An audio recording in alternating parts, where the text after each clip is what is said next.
السلام علیکم رحمۃ اللہ وبرکاتہ۔ بسم اللہ الرحمن الرحیم۔ ناظرین، رسول خدا کی 10 عادتیں مبارک سائنس کی روشنی میں۔ نمبر 1، صبح جلدی اٹھنا۔ رسول اللہ صلی اللہ علیہ وسلم صبح بہت جلدی اٹھ جایا کرتے تھے، جبکہ ایسی کوئی روایت نہیں ملتی کہ آپ کی کوئی تہجد بھی کبھی قضا ہوئی ہو۔ سورج نکلنے سے کچھ وقت پہلے اور 1 گھنٹے بعد تک کا وقت آکسیجن سے بھرپور ہوتا ہے۔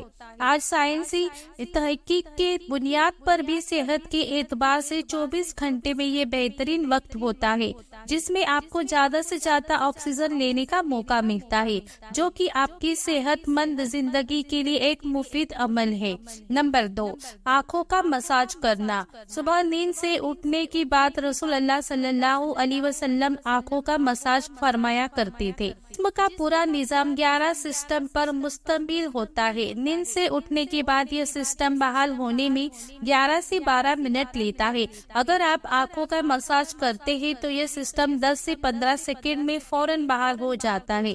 نمبر 3، بستر پر کچھ دیر بیٹھے رہنا۔ رسول پاک صلی اللہ علیہ وسلم بستر سے اٹھ کر کچھ دیر بیٹھے رہتے تھے، اور معمول یہ تھا کہ 3 دفعہ سورہ اخلاص پڑھتے تھے، جس کو پڑھنے میں تقریباً 1 منٹ صرف ہوتا ہے۔ آج میڈیکل سائنس بتاتی ہے کہ ہمارے دماغ میں کیپیلری ہے کہ جس کے ایک حصے سے دوسرے حصے میں خون کے لیے ایک پل بنتا ہے۔ اس طرح اس پل کے ذریعے سے ہی ہمارے دماغ کو خون کی سپلائی بحال ہوتی ہے، جہاں سے ہمارے تمام تر اعضاء یعنی پورے جسم کا کنٹرول ہونا ہوتا ہے۔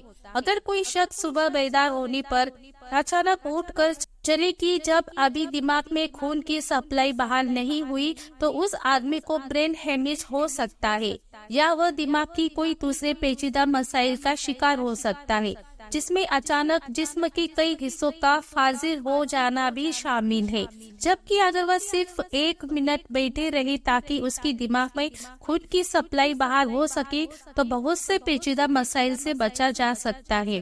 یہ ایک باقاعدہ سائنس ہے، اور اس حدیث کے پیچھے بہت سے پروفیسر اور ڈاکٹرز کی ریسرچ شامل ہے، جس میں غیر مسلم ریسرچ نے بھی اتفاق کیا ہے کہ ہمیں نبی کریم صلی اللہ علیہ وسلم کی سنت کے مطابق صبح اٹھنے کے بعد کچھ دیر بیٹھے رہنا چاہیے۔ اس کا فائدہ یہ ہے کہ ہمارا دماغ پوری طرح سے ایکٹیو ہو کر ہمارے جسم کی بھرپور رہنمائی کے قابل ہو جاتا ہے۔ یہ سنتی مبارک پر جہاں بہت بڑا سوال ہے، وہاں صحت کا سب سے بڑا راز بھی ہے۔ نمبر 4، قیلولہ کرنا۔ رسول پاک کی عادت مبارک تھی دوپہر کو کھانا کھانے کے بعد 1 گھڑی کے لیے 20 سے 25 منٹ آپ لیٹ جایا کرتے تھے۔ اس کا فائدہ یہ ہے کہ 68% افراد جب لنچ کرتے ہیں تو ان کا معدہ تھوڑی مقدار میں الکحل پیدا کرتا ہے۔ ایسے میں انسان اگر چل پھر رہا ہو تو وہ چکر کھا کر گر سکتا ہے، یا اس پر خمار کی کیفیت طاری ہو سکتی ہے۔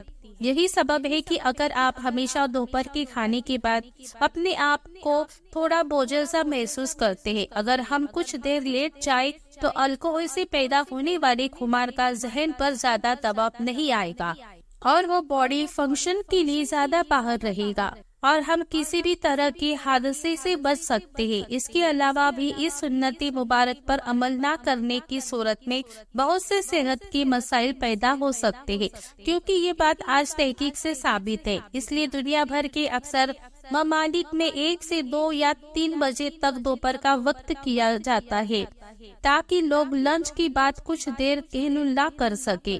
آج پورا یورپ رسول خدا کی سنت کو عملاً اپنائے ہوئے ہے، اور پورے یورپ میں دوپہر 1 سے 3 بجے تک وقفہ ہوتا ہے، اور انہوں نے سنت رسول پر ریسرچ کی اور اپنایا، اور ہم سے کہیں بہتر صحت کا معیار رکھتے ہیں۔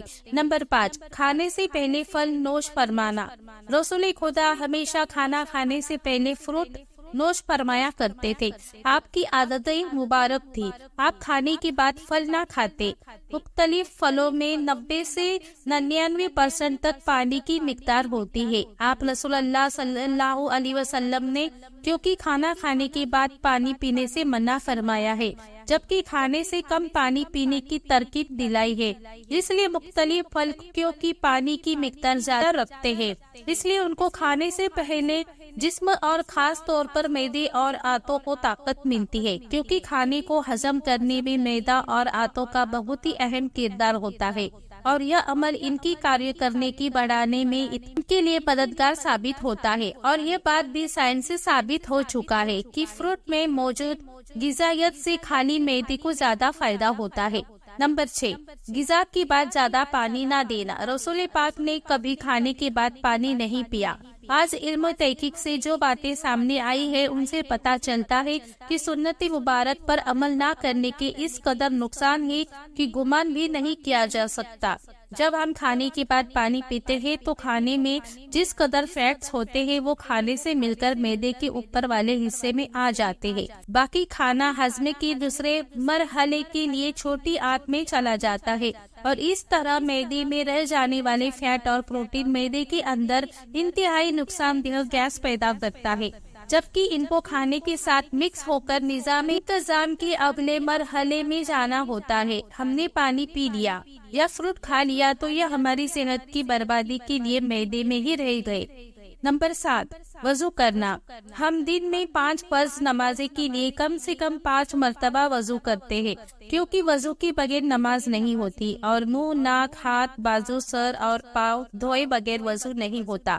یعنی دن میں 5 بار وضو میں ہم جسم کے تمام ظاہری اعضاء دھوتے ہیں، ان پر مٹی اور کاربن لگ جاتی ہے۔ آج سائنس میں یہ بات ثابت ہوتی ہے کہ جسم کے جن اعضاء پر مٹی یا کاربن لگ جاتی ہے، اگر اس کو صاف نہ کیا جائے اور وہ جسم کے حصے پر زیادہ دیر لگے رہے تو ان اعضاء اور دماغ کا کنیکشن کمزور ہو جاتا ہے، یعنی جسم کا اعصابی نظام کمزور ہو جاتا ہے، جو کہ وہ مسلسل دماغ کو یہ پیغام بھیج رہے ہوتے ہیں کہ جسم پر کوئی چیز لگ گئی ہے اور اس کی صفائی کا استعمال کیا جائے۔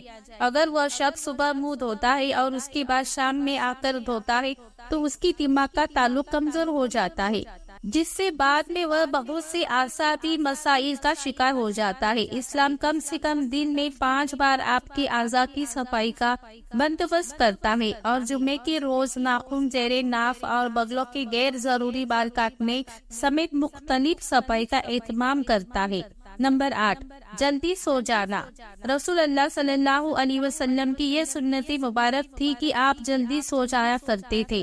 عموماً نماز عشاء کے بعد فوراً سو جایا کرتے تھے، یعنی رات کو جلدی سو جانا اور بہت جلدی اٹھنا آپ کے معاملات میں شامل تھا۔ ہماری بایولوجیکل وال جو کہ پورے جسم کے نظام کو ملازم کرتی ہے، جب یہ باہر اندھیرا دیکھتی ہے تو یہ آپ کے جسم کو سکون کا سگنل دے دیتی ہے، جسم کو تیاری کے لیے 1.5 سے 2 گھنٹے کا ٹائم دیتی ہے کہ اس وقت آپ کو لازمی سو جانا چاہیے۔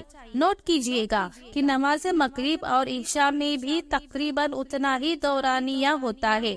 اس کا فائدہ یہ ہوتا ہے کہ آپ کے جسم کے اندر بایولوجیکل واچ کے تحت ایک ڈاکٹر جاگ جاتا ہے جو کہ آپ کی پورے جسم کی مینٹیننس کرتا ہے۔ اگر کہیں زخم ہو گیا ہو وہ اس کو ریپیئر کرے گا، اگر جگر یا کسی اور اعضاء میں کچھ مشکل ہے تو وہ اس پر کام کرے گا، بلکہ سونے کے بعد سب سے پہلے جگر پر ہی کام ہوتا ہے، اور جو جگر کے مریض ہے ان کے لیے یہ رائے دی ہے جہاں وہ اپنا علاج کر رہے ہیں وہ اپنی جگہ، لیکن اپنے نیند کے نظام کو بہتر کر کے اپنے جسم کے ڈاکٹر کو علاج کا موقع دیجیے اور پھر اس کے ثمرات دیکھیے۔ نمبر 9، مسواک کرنا۔ رسول اللہ صلی اللہ علیہ وسلم مسواک کو بہت پسند فرماتے، خصوصاً اور دن میں 5 دفعہ ہر نماز میں وضو کے ساتھ ضرور اس کا اہتمام فرماتے۔ اس کے علاوہ بھی جب گھر تشریف لے جاتے کسی بھی محفل میں حاضری سے پہلے آپ مسواک کا اہتمام کرتے تھے۔ ہوتا یہ ہے کہ جب ہم کھانا کھاتے ہیں تو دانتوں کے درمیان کھانے کے کچھ نہ کچھ ذرات رہ جاتے ہیں، اور کھانے کے 1 گھنٹے بعد ان میں بیکٹیریا پیدا ہونا شروع ہو جاتے ہیں۔ یاد رکھیں کہ دانت میں رہ جانے والے ذرات 2 گھنٹے میں نرم ہو جاتے ہیں، اور اس کی وجہ یہ بیکٹیریا ہوتے ہیں۔ اس لیے ہمیں کہا گیا ہے کہ کھانے سے پہلے اور سونے سے پہلے مسواک کا استعمال کیا جائے، ورنہ یہ آپ کے ہارٹ اٹیک کا سبب بن سکتی ہے۔ محترم ناظرین، آج ہم سائنسی تحقیقات پر بہت یقین رکھتے ہیں۔ کیا ہم اس انتظار میں ہیں کہ سائنس رسول خدا کی سنت مبارک کو پورا کرے تو ہم اللہ کے رسول کی سنتوں پر عمل کرنا شروع کر دیں گے؟ حقیقت یہ ہے کہ سائنس رسول خدا کی سنتوں سے بہت پیچھے ہے، اور آپ کی ساری زندگی ہمارے لیے بہترین نمونہ ہے، اور انہی میں ہمارے لیے دنیا اور آخرت کی کامیابی اور راحتیں ہیں۔ اللہ فرماتے ہیں کہ مسلمان تمہارے لیے اللہ کے رسول کی زندگی ایک بہترین نمونہ ہے۔ دوستو، مجھے امید ہے کہ آپ لوگوں کو یہ باتیں اچھے سے سمجھ میں آ گئی ہوگی۔ اس کلپ کو شیئر کریں، دوسروں تک پہنچائیں۔ اللہ تعالی ہم سبوں کو نبی کریم صلی اللہ علیہ وسلم کی سنتوں پر زندگی گزارنے کی توفیق عطا فرمائے، آمین۔ السلام علیکم ورحمۃ اللہ وبرکاتہ۔